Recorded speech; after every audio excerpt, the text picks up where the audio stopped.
good, everybody? It's your boy, O'Shea Duke Jackson, back at it again with another episode of The Celebrity Junk, Mario Brothers Music. So guys, just 3 years ago, Glorilla was dead broke as a joke, weaving and sailing up. Stop the show. Well, she still got weaves and sandals, so that much ain't changed. Can I get a ooh sound effect? Fast forward, Dima. But it's 2023 and Glorilla got more money than me. And yes, that actually rhymed. And I mean, she's up there with Cardi B now. I mean, she's even taking photos with Beyonce. And, well, she's also scamming people, allegedly. And before we get into today's story, that was the thing going on about Glorilla the last 5 months. Number one, that she doesn't want to pay anybody. Remember that ad she had for like, I don't know, $2,000 a month for a personal assistant, something like that? That didn't go over too well with everybody. And then there are people that said that her staff is scamming people and all of that. And that tends to be some of the trends with artists, especially in this generation. Like they want to get paid and they don't actually want to fulfill some of the contractual obligations. At least that's what's being said. But Glorilla was in the city of Oakland. Stop the show. I love Oakland. I used to live in Oakland for like gunshots. Yeah, I live off of 75th and Lockwood in the east, so you know what I'm saying. Yada I mean. But anyways, so I love Oakland. It's one of my favorite cities in the world. And Glorilla was in Oakland and was paid $30,000 to appear at the club. Now, again, stop the show. People thought that Glorilla was going to perform. I don't know why she thought that somebody wants to see her there just to be there with her and to get 30 racks to just be there and not perform. That's a lot of damn money. And so when Glorilla didn't perform her hit song, F Jigga Free, it was a lot of situations going on. And I don't want to show the entire videos, but shout out to Bay Area Alert. It was bottles throwing and people spitting on folks. And so after Glorilla was asked about the incident, she tweeted this: "Get on music! Ain't no hoe spit on ish! Ask that H-O, ha ha, face feel dope." HAFACEFEEL DOE. All right, now, this young lady who she had the altercation with, responded. She's definitely from Northern Cali, like accent, everything, choice of words, the syntax she's using, definitely Northern Cali all day. All right. So since she's from North Cal, I'm not gonna go in on her too hard, you know what I'm saying? Cause I love my sisters from the Northern Cali, you know what I'm saying? So let's go ahead and play that clip and let's come back. To that two hairstyle wearing ass bitch, Glorilla. Bitch, nobody ever even fucking touched me. Like, if that's what you're trying to say, that I got touched, look at my face. I never fought nobody. I wasn't coming to fight. I had a good time. What the fuck? Like, I'm hella sad I couldn't go to the little concert shit. That's the only reason why I was at the after hour shit. I was at school. Like, bitch, I didn't come to fight you. You're hella ugly. Nobody ever say that, but you ugly as fuck.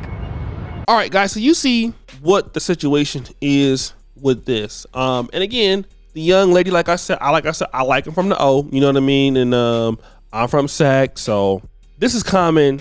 She probably a sweet girl, you know what I mean? Like, real talk, she just from the hood and all that, like, you feel me? So for me, I don't take it personal for how she's talking growing up in that situation, because that's just how women express themselves where I'm coming from.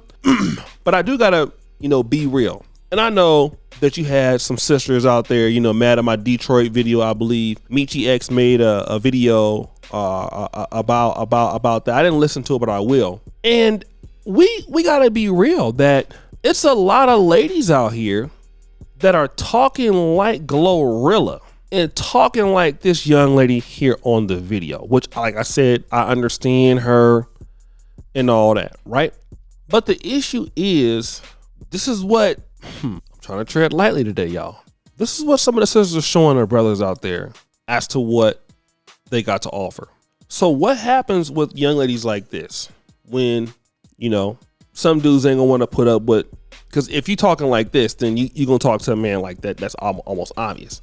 Who's gonna deal with that particular sort of vernacular? And I'm not talking about her or what she looks like or nothing. Like I said, it looks a little kind of sexy to me. You know what I mean? She reminds me from back home.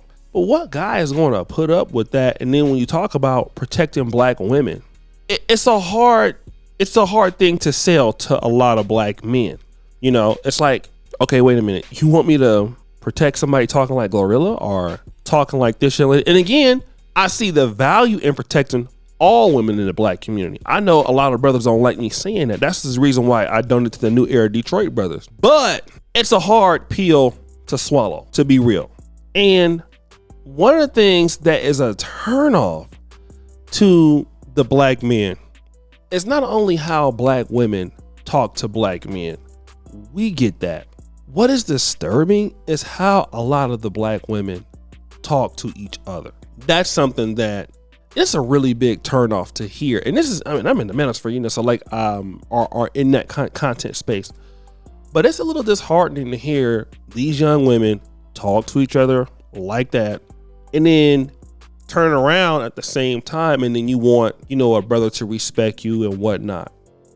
A woman shouldn't be discussing things like that in this term. I believe there's a way to go about it. And again, this is becoming more normal. You listen to what Glorilla talks about in her music. Do we need to go there? Meg Thee Stallion. This is more common. Most rappers are talking about things that guys in prison talk about, or gangster rappers talk about. And a lot of men hear that, and it's like, okay, where's the passports at? You know, where's the white woman at? And again, this is not every black woman, and I understand that, but you have a lot of women out there who can align with that. If you go to the HBCUs, where you're supposed to be able to find, and I went to HBCU, you will find like very many women that are like what you just talked about just now. Will fight, will cuss you out, can't cut you all at the same time. She could be sweet, but cut you ear to ear. And that's the problem that a lot of black men are complaining about. And then once you talk about that, then, you know, people get mad. People want to curse you out or whatever else. And the truth is the truth. Young women cannot be talking to each other in that term, in that fashion. It's not cute. But guys, what do you think? It's your boy, O'Shea Duke Jackson, back at it again with another episode of The Celebrity Junk. I appreciate you for all that you do. Subscribe to the bell. We're out.